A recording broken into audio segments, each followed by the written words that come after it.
ഓം ശ്രീ ഗുരുഭ്യോ നമ. ജ്യോതിർഗമ ചാനലിലേക്ക് ഇവർക്കും സ്വാഗതം. ഇനി ഞാൻ ചർച്ച ചെയ്യുന്നത് 2024 ജൂൺ മാസഫലം മിഥുനക്കുറുകാർക്കും മിഥുന ലഗ്നക്കാർക്കും എങ്ങനെയാകും എന്നുള്ളതിനെ പറ്റിയാണ്. അതായത് മകയിരം നക്ഷത്രത്തിൻ്റെ അവസാന 2 പാദം, തിരുവാതിര, പുണർന്ന നക്ഷത്രത്തിൻ്റെ ആദ്യത്തെ 3 പാദത്തിൽ പെടുന്നവർക്കും മിഥുന ലഗ്നക്കാർക്കും ജൂൺ മാസം എങ്ങനെയാകും എന്നുള്ളതിനെ പറ്റിയാണ്. ഇപ്പോൾ മിഥുന ലഗ്നക്കാരുടെയും മിഥുന കൂറുകാരുടെയും ജൂൺ മാസത്തിലെ ഗ്രഹസ്ഥിതി എങ്ങനെയെന്ന് നോക്കാം. ഇപ്പോൾ ജന്മരാശ്യാധിപൻ അഥവാ ലഗ്നരാശ്യാധിപനായിട്ടുള്ള ബുധൻ ജൂൺ 14 രാത്രി വരെ 12ാം ഭാവരാശിയിലും അതിനുശേഷം ആ ബുധൻ ജന്മരാശിയിലേക്കും രാശി മാറുന്നു.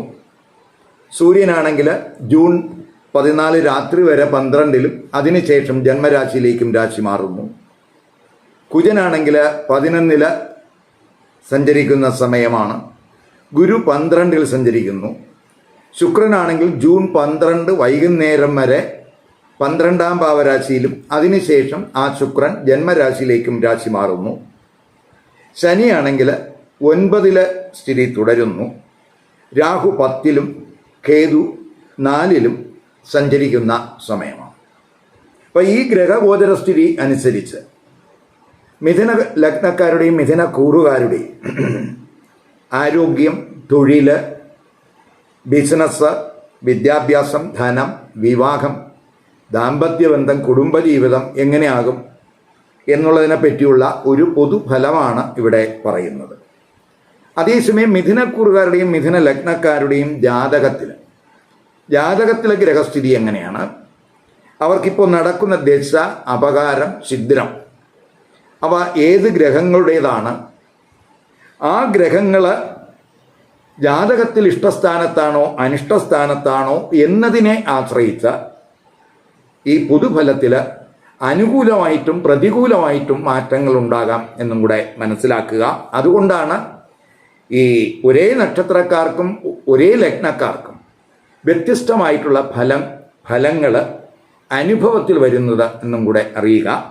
അപ്പോൾ ഇവയൊക്കെ നമ്മൾ ജാതക നിരീക്ഷണത്തിലൂടെ അറിയേണ്ടുന്ന കാര്യങ്ങളാണ്. ആദ്യം നമുക്ക് മിഥുനക്കൂറുകാരുടെയും മിഥുന ലഗ്നക്കാരുടെയും ആരോഗ്യസ്ഥിതി ജൂൺ മാസത്തിൽ എങ്ങനെയെന്ന് നോക്കാം. ഇപ്പോൾ ജന്മരാശ്യാധിപനും ലഗ്നരാശ്യാധിപനുമായിട്ടുള്ള ബുധനാണെങ്കിൽ 12 ആദ്യത്തെ 2 വാരം 12ലാണ്. അപ്പോൾ സുഖസ്ഥാനാധിപനാണ് ബുധൻ. ആ സുഖസ്ഥാനാധിപൻ 12 ചെന്ന് നിൽക്കുന്നു ആദ്യത്തെ 2 വാരം. 4ലാണെങ്കിൽ സുഖസ്ഥാനത്ത് കേതു സ്ഥിതി ചെയ്യുന്നു. അപ്പോൾ മാസത്തിൻ്റെ ആദ്യ പകുതിയിൽ ആരോഗ്യകാര്യത്തിൽ അല്പം ശ്രദ്ധിക്കണം.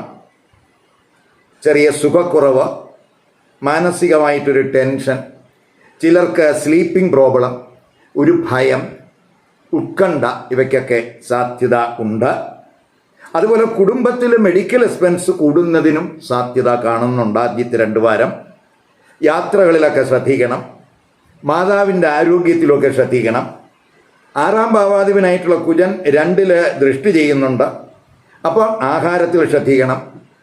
അതുപോലെ സ്റ്റൊമക്ക് റിലേറ്റഡ് ആയിട്ടുള്ള ഇഷ്യൂസ്, ചിലർക്ക് ദന്ത സംബന്ധമായിട്ടോ നയന സംബന്ധമായിട്ടോ എന്തെങ്കിലുമൊക്കെ ക്ലേശങ്ങൾ ചിലപ്പോൾ ഈ സമയത്ത് ഉണ്ടായെന്ന് വരാം. അവയിലൊക്കെ ശ്രദ്ധിക്കണം. അതുപോലെ കഴിവതും പ്രകോപനപരമായിട്ട് റിയാക്ട് ചെയ്യാതിരിക്കാനും ശ്രദ്ധിക്കണം. പ്രത്യേകിച്ച് അവസാനത്തെ 2 വാരമൊക്കെ ആകുമ്പോൾ ആ ബുധൻ ജന്മരാശിയിലോട്ട് ലഗ്നരാശിയിലോട്ട് വരുന്നു, ബലവാനായിട്ട് സ്വക്ഷേത്രത്തിൽ വരുന്നുണ്ട്. അപ്പോൾ സുഖസ്ഥാനാധിപൻ ജന്മരാശിയിൽ വരിക എന്ന് പറയുമ്പോൾ അത് ആരോഗ്യ പ്രശ്നങ്ങളിൽ നിന്ന് ആ പ്രശ്നങ്ങളിൽ ഒരു ആശ്വാസം ഉണ്ടാകും. മാനസികമായിട്ടുള്ള ടെൻഷനൊക്കെ കുറയും. അതിനുള്ള ഒരു സുഖവും സന്തോഷവും അനുഭവപ്പെടുന്നതിന് സാധ്യതയുണ്ട്. ഇനി നമുക്ക് തൊഴിൽ സ്ഥിതി ചിന്തിക്കുമ്പോൾ കർമ്മഭാവാധിപൻ ഗുരുവാണ്. ആ കർമ്മഭാവാധിപനായിട്ടുള്ള ഗുരു പ്രത്യേകിച്ച് 12ലാണ്. അപ്പോൾ 12 കർമ്മഭാവാധിപൻ നിൽക്കുക എന്ന് പറയുമ്പോൾ തൊഴിലിലൊരു സുഖക്കുറവ് ഉണ്ടാകും. അതുപോലെ തൊഴിലിലൊരു സഡൻ ചേഞ്ച്, അതിനുള്ള ഒരു സാധ്യതയൊക്കെ കാണുന്നുണ്ട്. ചിലർക്ക് തൊഴിലുമായിട്ട് ബന്ധപ്പെട്ട് ചിലപ്പോൾ ദൂരയാത്രകൾക്ക് സാധ്യത കാണുന്നുണ്ട്. അല്ലെങ്കിൽ തൊഴിലിൽ ചിലപ്പോൾ ദൂരസ്ഥലത്തേക്ക് ട്രാൻസ്ഫർ ഉണ്ടായെന്ന് വരാം. ചിലർക്ക് തൊഴിലിൽ എന്തെങ്കിലുമൊക്കെ തടസ്സങ്ങൾ, സുഖക്കുറവ്, ഒരു തൊഴിലിൽ ഭയം, ഇവയൊക്കെ ഉണ്ടാകാൻ സാധ്യതയുണ്ട്. 10ലാണ് രാഹു. 10 രാഹു സ്ഥിതി ചെയ്യുന്നുണ്ട്. രാഹു ആണെങ്കിൽ ബുധൻ്റെ നക്ഷത്രത്തിലാണ് സ്ഥിതി ചെയ്യുന്നത്. ആദ്യത്തെ 2 വാരം ബുധനും ആ 12-ലാണ് സ്ഥിതി ചെയ്യുന്നത്. അപ്പോൾ പൊതുവെ തൊഴിലിലൊരു കൺഫ്യൂഷൻ, വർക്കിലൊരു കോൺസെൻട്രേഷൻ കുറവ്, വർക്ക് പ്ലേസിൽ പരസ്പരം ധാരണയില്ലായ്മ, ഒരു കൂടെ വർക്ക് ചെയ്യുന്നവരുമായിട്ട് ഒരു ധാരണയില്ലായ്മ, അതുപോലെ തർക്കങ്ങൾ, ഇവയ്ക്കൊക്കെ സാധ്യതയുണ്ട് എന്ന് മനസ്സിലാക്കുക. അതേസമയം ടെക്നിക്കൽ റിലേറ്റഡ് ആയിട്ടുള്ള ജോബ് ചെയ്യുന്നവർക്ക് പ്രശ്നങ്ങളൊക്കെ കുറവായിരിക്കും. എങ്കിലും തൊഴിൽ സംബന്ധമായിട്ടുള്ള തീരുമാനമൊക്കെ എടുക്കുമ്പോൾ കൂടുതൽ ശ്രദ്ധിക്കണം. ഇപ്പോൾ ചിലർക്ക് പ്രത്യേകിച്ച് ഈ 10 രാഹു നിൽക്കുന്ന സമയമാണ്. ഇപ്പോൾ മെഡിക്കൽ ഫീൽഡിൽ, സർജിക്കൽ ഫീൽഡിൽ ഒക്കെ ജോലി ചെയ്യുന്നവർക്ക് വളരെ ഗുണാനുഭവമൊക്കെ ആ 10 രാഹുവിൻ്റെ സ്ഥിതി കൊണ്ട് ഉണ്ടാകും. അതുപോലെ തന്നെ ഈ തൊഴിൽ അന്വേഷകരെ സംബന്ധിച്ചിടത്തോളം ആദ്യത്തെ 2 വാരം അത്രത്തോളം അനുകൂലമല്ല എന്ന് മനസ്സിലാക്കുക. അതുപോലെ തന്നെ ഈ കർമ്മകാരകനായിട്ടുള്ള ശനിയാണെങ്കിൽ 9-ലും, അതുപോലെ ഈ തൊഴിൽ ഈ ബുധനാണെങ്കിൽ 12-ലൊക്കെയാണ് ആദ്യത്തെ 2 വാരം. അപ്പോൾ അവസാനത്തെ 2 വാരമൊക്കെ ആകുമ്പോൾ രവിയും ബുധനും ശുക്രനും ഒക്കെ ജന്മരാശിയിലേക്ക് രാശി മാറുന്നുണ്ട്. അതൊക്കെ ഈ സീനിയർ ഉദ്യോഗസ്ഥരുമായിട്ടുള്ള ഒരു കണക്ഷൻ, അതുകൊണ്ടൊക്കെ വലിയ ഗുണം, വലിയ നേട്ടമൊക്കെ അവർക്ക് ഭാവിയിൽ ഉണ്ടാകും. അതുപോലെ തൊഴിൽ അവസരങ്ങളൊക്കെ ഉണ്ടാകും. തൊഴിൽ ലഭിക്കുന്നതിനൊക്കെ സാധ്യത കൂട്ടുന്നുണ്ട് അവസാനത്തെ 2 വാരം. പൊതുവെ ഒരു ആത്മവിശ്വാസമൊക്കെ ഈ സമയത്ത് കൂടും. ഏത് സിറ്റുവേഷനും അത് ഫേസ് ചെയ്യാൻ കഴിയും എന്ന ഒരു തോന്നലൊക്കെ ഈ കൂറുകാരുടെ ഭാഗത്തുണ്ടാകും. അതുപോലെ ഗുരു ആണെങ്കിൽ 6-ല് ദൃഷ്ടി ചെയ്യുന്നുണ്ട്. ഇപ്പോൾ തൊഴിലിനായിട്ട്, തൊഴിൽ അന്വേഷകരെ സംബന്ധിച്ചിടത്തോളം ടെസ്റ്റിലും ഇൻ്റർവ്യൂകളിലൊക്കെ പങ്കെടുക്കുന്ന ഉദ്യോഗാർത്ഥികളെ സംബന്ധിച്ചിടത്തോളം അവർക്കൊക്കെ വളരെ ഗുണാനുഭവം ഉണ്ടാകുന്ന സമയമാണ്. പരീക്ഷകളിലൊക്കെ അവർ നല്ലൊരു സ്കോർ കരസ്ഥമാക്കാനൊക്കെ കഴിയും. അതുപോലെ ഈ കർമ്മഭാവാധിപനായിട്ടുള്ള ഗുരുവാണെങ്കിൽ 12-ല് സ്ഥിതി ചെയ്യുന്നത് കൊണ്ട് വിദേശത്തൊക്കെ തൊഴിൽ അന്വേഷിക്കുന്നവരെ സംബന്ധിച്ചിടത്തോളം വളരെ ഗുണാനുഭവം ഉണ്ടാകും. കർമ്മഭാവാധിപൻ 12 സ്ഥിതി ചെയ്യുന്നതും, അതുപോലെ തന്നെ സൂര്യനും ശുക്രനും ബുധനും ഒക്കെ 12 നിൽക്കുന്നതും ഒക്കെ തന്നെ, രാഹു 10-ൽ നിൽക്കുന്നതും ഒക്കെ തന്നെ വിദേശത്ത് തൊഴിലവസരങ്ങൾ ഉണ്ടാകും. തൊഴിൽ ലഭിക്കുന്നതിനൊക്കെ സാധ്യത കാണുന്നുണ്ട്. ഇനി നമുക്ക് ബിസിനസ്സുകാരെ സംബന്ധിച്ചിടത്തോളം പൊതുവെ ഗുണാനുഭവം കുറയുന്ന സമയമാണ്. അവരുടെ ഡെയിലി ഇൻകത്തിലൊക്കെ കുറവ് വരാൻ സാധ്യതയുണ്ട്. ബിസിനസ്സിൽ പ്രതീക്ഷിക്കുന്ന നേട്ടമൊന്നും ഉണ്ടാകണമെന്നില്ല. അതേസമയം ബിസിനസ് കാരകനായിട്ടുള്ള ബുധനും ബിസിനസ് ഭാവകാരകനായിട്ടുള്ള ശുക്രനും അവസാനത്തെ 2 വാരമൊക്കെ ആകുമ്പോൾ അത് ജന്മരാശിയിലേക്ക് രാശി മാറുന്നതിനാൽ ബിസിനസ്സിൽ ആദ്യത്തെ 2 വാരത്തിലുണ്ടായ ആ മാന്ദ്യമൊക്കെ മാറും. കാരണം 7-ാം ഭാവാധിപൻ 12-ലാണ് നിൽക്കുന്നത്. അതുകൊണ്ടാണ് ആദ്യത്തെ പ്രത്യേകിച്ച് ആ ബിസിനസ്സിലൊരു മാന്ദ്യമൊക്കെ അനുഭവപ്പെടാൻ സാധ്യതയുള്ളത്. പക്ഷേ അവസാനത്തെ 2 വാരമൊക്കെ ആകുമ്പോൾ ആ ശുക്രനും ബുധനും ഒക്കെ ജന്മരാശിയിലേക്ക് വരുന്നത് ആ മാന്ദ്യം മാറ്റുന്നതിനും ബിസിനസ്സിൽ ഒരു സുഖാനുഭവം ഉണ്ടാകുന്നതിനൊക്കെ അത് വഴിതെളിക്കും. ഇപ്പോൾ ഡൊമസ്റ്റിക് ബിസിനസ്സുകാർക്കാണ് പൊതുവെ പ്രശ്നങ്ങൾ ഉണ്ടാകുന്നത്. അതേസമയം വിദേശത്ത് ബിസിനസ് നടത്തുന്നവരെ സംബന്ധിച്ചിടത്തോളം അവർക്ക് വലിയ പ്രയാസങ്ങൾ ഉണ്ടാകില്ല. അവർക്ക് വലിയ നേട്ടങ്ങളൊക്കെ പ്രതീക്ഷിക്കാവുന്ന സമയമാണ്. അതുപോലെ പുതിയ പ്രദേശങ്ങളിലേക്കൊക്കെ തന്നെ അവരുടെ ബിസിനസ് വ്യാപിപ്പിക്കുന്നതിനും വിദേശത്ത് പുതിയ കരാറുകളിൽ ഏർപ്പെടുന്നതിനൊക്കെയുള്ള യോഗം കാണുന്നുണ്ട്. ഇനി നമുക്ക് വിദ്യാർത്ഥികൾക്ക്, അപ്പോൾ വിദ്യാർത്ഥികളെ സംബന്ധിച്ചിടത്തോളം ആദ്യത്തെ 2 വാരം ബുധനും ശുക്രനും 12-ലാണ്. അപ്പോൾ പഠനത്തിലൊക്കെ അല്പം ആത്മാർത്ഥത കാണിക്കേണ്ടുന്ന സമയമാണ്. എങ്കിൽ മാത്രമേ നമ്മൾ പഠനത്തിൽ കൂടുതൽ കോൺസെൻട്രേറ്റ് ചെയ്യുകയാണെങ്കിൽ മാത്രമേ അവർക്ക് പ്രതീക്ഷിക്കുന്ന രീതിയിലുള്ള ഒരു സ്കോറൊക്കെ കരസ്ഥമാക്കാൻ കഴിയുകയുള്ളൂ. മാത്രമല്ല അഡ്മിഷൻ ആഗ്രഹിക്കുന്നവർക്ക് അവസാനത്തെ 2 വാരമൊക്കെ പൊതുവെ അനുകൂലമാകും. ആദ്യത്തെ അത്രത്തോളം അനുകൂലമല്ല. അതുപോലെ ശുക്രനും അവസാന 2 വാരമൊക്കെ ജന്മരാശിയിൽ വരുന്നുണ്ട്. അപ്പം ഇഷ്ടവിഷയങ്ങളിൽ 5-ാം ഭാവാധിപൻ ജന്മരാശിയിലൊക്കെ വരിക എന്ന് പറയുമ്പോൾ ഇഷ്ടവിഷയങ്ങളിൽ ആഗ്രഹിക്കുന്ന സ്ഥാപനങ്ങളിലൊക്കെ തന്നെ അവർക്ക് അഡ്മിഷൻ കിട്ടാൻ സാധ്യതയുണ്ട്. ഉന്നത പഠനം നടത്തുന്നവർക്ക് ഈ 9-ാം ഭാവാധിപൻ 9-ൽ തന്നെ സ്ഥിതി ചെയ്യുന്ന സമയമാണ്. വളരെ ഗുണാൻ ആണ്. 9-ാം ഭാവാധിപൻ മൂലത്രികോണ രാശിയിൽ ബലവാനും കൂടെയാണ്.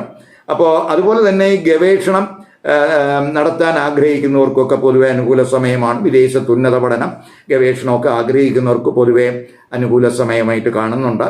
എങ്കിൽ തന്നെയും പഠന ചെലവ് ആദ്യത്തെ 2 വാരമൊക്കെ വളരെ കൂടാൻ സാധ്യതയുണ്ട്. വിദ്യാഭ്യാസ വായ്പകൾക്കൊക്കെ അപേക്ഷിക്കുന്നവർക്ക് അപേക്ഷിച്ചിട്ടുള്ളവർക്ക് എന്തെങ്കിലുമൊക്കെ തടസ്സം ഇപ്പം നിലവിലുണ്ടെങ്കിൽ ആ തടസ്സങ്ങളൊക്കെ മാറി അനുകൂലമായിട്ട് വരികയും ആ വായ്പകളൊക്കെ കിട്ടുന്നതിനുള്ള സാധ്യതയും കാണുന്നുണ്ട്. ഇനി ധനസ്ഥിതി. അപ്പോൾ ധനസ്ഥിതി ചിന്തിക്കുമ്പോൾ 2ാം ഭാവാധിപൻ ചന്ദ്രനാണ്. ആ ചന്ദ്രനാണെങ്കിൽ വളരെ വേഗത്തിൽ ഇങ്ങനെ രാശികൾ മാറിക്കൊണ്ടിരിക്കുന്ന ഒരു ഗ്രഹമാണ്. അപ്പോൾ ധനസ്ഥിതി സ്റ്റേബിൾ ആകണമെന്നില്ല. ധനവരവൊക്കെ ഉണ്ടാകും, എങ്കിലും പരിമിതമായിട്ടുള്ള ഒരു ധനവളർച്ചയ്ക്കാണ് സാധ്യത കാണിക്കുന്നത്. ഇപ്പോൾ സ്പെക്കുലേഷൻ തലത്തിലൊക്കെ പ്രതീക്ഷിക്കുന്ന നേട്ടം ഈ സമയത്ത് ഉണ്ടാകണമെന്നില്ല. കാരണം ശുക്രനൊക്കെ ആദ്യത്തെ 2 വാരമൊക്കെ 12ലാണ് നിൽക്കുന്നത്. 12ാം ഭാവാധിപനാണ്, ശുക്രന് ഔട്ട്യം കൂടെ ഉണ്ട്. അപ്പോൾ അതുപോലെ തന്നെ കുജൻ ഈ 11ാം ഭാവാധിപനായിട്ട് ആ 11ൽ തന്നെ നിൽക്കുന്ന സമയമാണ്. അപ്പോൾ സാമ്പത്തിക പ്രശ്നങ്ങൾക്കൊക്കെ ഒരു പരിഹാരം ആ 11ൽ നിൽക്കുന്ന കുജനെ കൊണ്ടുണ്ടാകും എന്ന് പറയാം. കുജൻ പ്രത്യേകിച്ച് 2ല് ദൃഷ്ടി ചെയ്യുന്നുണ്ട്. കുജന്റെ നീച ദൃഷ്ടിയാണ്. അതുപോലെ ധനകാരകൻ ഗുരു 12ലാണ്. ശുക്രനും ബുധനും രവിയും ഒക്കെ തന്നെ ആദ്യത്തെ 2 വാരം 12ലാണ്. ഇവയൊക്കെ തന്നെ പൊതുവെ ഈ കുറുകാരുടെ ഭാഗത്ത് ചെലവ് കൂടുന്നതിനുള്ള സാധ്യതയാണ് കാണിക്കുന്നത്. പ്രത്യേകിച്ച് ആദ്യത്തെ 2 വാരം ഈ സുഖച്ചെലവ്, യാത്രാ ചെലവ്, പഠന ചെലവ്, മെഡിക്കൽ എക്സ്പെൻസ് ഇവയൊക്കെ കൂടുന്നതിനുള്ള ഒരു സാധ്യത കാണുന്നുണ്ട്. അവസാനത്തെ 2 വാരം ഈ ധനവ്യയത്തിൽ സ്വയമേവ നിയന്ത്രണങ്ങൾ കൊണ്ടുവരാനും സാധ്യതയുണ്ട്. ഇനി വിവാഹം, ദാമ്പത്യ ബന്ധം, കുടുംബജീവിതം ചിന്തിക്കുമ്പോഴും ഇപ്പോൾ ആദ്യം നമുക്ക് വിവാഹത്തിലേക്ക് വരുമ്പോൾ വിവാഹ ആലോചനകൾക്ക് പൊതുവെ അനുകൂല സമയമല്ല. ഇപ്പോൾ 7ാം ഭാവാധിപനായിട്ടുള്ള ഗുരു നിൽക്കുന്നത് 12ലാണ്. അപ്പോൾ ശുക്രനും 12ലാണ് ആദ്യത്തെ 2 വാരം. അതുപോലെ ജന്മരാശ്യാധിപനും ആദ്യത്തെ 2 വാരം 12ലാണ്. അപ്പോൾ അവസാനത്തെ 2 വാരമൊക്കെ ആവുമ്പോൾ ആ ശുക്രൻ ജന്മരാശിയിലേക്ക് വരുന്നു, ബുധനും ജന്മരാശിയിൽ സ്വക്ഷേത്രത്തിലേക്ക് വരുന്നു. പക്ഷെ 7ാം ഭാവാധിപൻ അപ്പോഴും 12ൽ തന്നെയാണ്. അപ്പോൾ എങ്കിലും അവസാനത്തെ 2 വാരം ആദ്യത്തെ 2 വാരത്തെ അപേക്ഷിച്ച് വിവാഹ ആലോചനകൾ ഉണ്ടാകാൻ സാധ്യതയുണ്ട്. ഇനി കമിതാക്കളെ സംബന്ധിച്ചിടത്തോളം ആദ്യ പകുതി പൊതുവെ അനുകൂലമല്ല. ശുക്രൻ 5ാം ഭാവാധിപനായിട്ടുള്ള ശുക്രൻ നിൽക്കുന്നത് 12ലാണ്.